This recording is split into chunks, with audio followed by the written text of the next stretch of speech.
Hi friends, ఎలా ఉన్నారు అందరూ? నేనైతే చాలా బాగున్నాను. ఈరోజు మన వైజాగ్లో క్రికెట్ మ్యాచ్ అవుతుంది. ఆల్మోస్ట్ అందరికీ, ఇక్కడ ఉన్న వాళ్ళందరికీ తెలుసు. నాకు కూడా తెలుసండి, కానీ ఒక చిన్న పని ఉండి విజయనగరం వెళ్ళాల్సి వచ్చింది. సో దారంతా నేను చూస్తూనే ఉన్నాను. మొత్తం అసలు ఫుల్ అంటే ఇంకా జనం చాలా అంటే చాలా ఉన్నారు. అలాగే ఈసారి గట్టిగా ఏర్పాట్లు చేసినట్టున్నారండి. మొత్తం రోడ్లంతా పోలీసులు, ఇంకా ఎక్కడ పడితే అక్కడే ఫుల్గా జనం ఉన్నారు.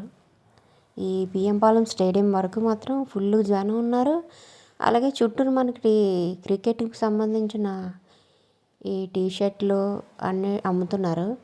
చాలా హడావిడిగా ఉంది రోడ్డు అయితే మాత్రం. అలాగే ఫుల్ ట్రాఫిక్ జామ్ కూడా ఉందండి. అందరూ చాలా కలర్ఫుల్గా మంచి మంచి టీషర్ట్లన్నీ వేసుకొని ఇలాగ జెండాలు పట్టుకొని బాగా తిరిగారు రోడ్డంతా. చూడడానికైతే చాలా బాగా అనిపించింది. పైగా ఈరోజు పెద్దగా ఎండ కూడా లేదు కదా. అందరూ మధ్యాహ్నం 12 టైంలోనే చక్కగా నడుచుకుంటూ వెళ్తున్నారు అందరూ కూడా. అలాగే ఇక్కడ పోలీసులు కూడా చాలా గట్టిగా ఉన్నారండి. ఎక్కడ పడితే అక్కడ డ్రంక్ అండ్ డ్రైవ్ కూడా చేశారు ఈరోజు. మేము రిటర్న్ వచ్చేటప్పుడు కూడా ఇక్కడ జనం అందరూ ఫుల్గా నిండిపోయింది స్టేడియం అంతా. కొద్దిగా తొందరగానే వచ్చేసాం, అంటే మళ్ళీ ఎక్కడైతే ట్రాఫిక్లో ఇరుక్కుంటామేమో అని చెప్పి త్వరగా రిటర్న్ అయిపోయాం అనమాట.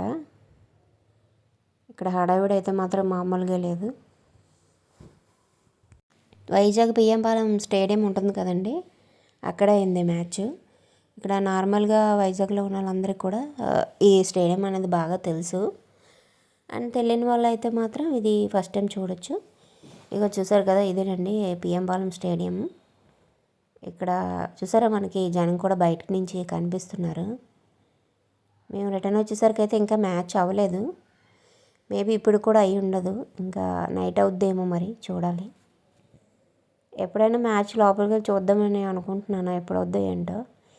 చూసేటప్పుడు మాత్రం మీకు కంపల్సరీగా వీడియో తీసి పెడతాను. మేబీ నెక్స్ట్ టైం గట్టిగా ట్రై చేస్తాను వెళ్ళడానికి. Okay, bye bye.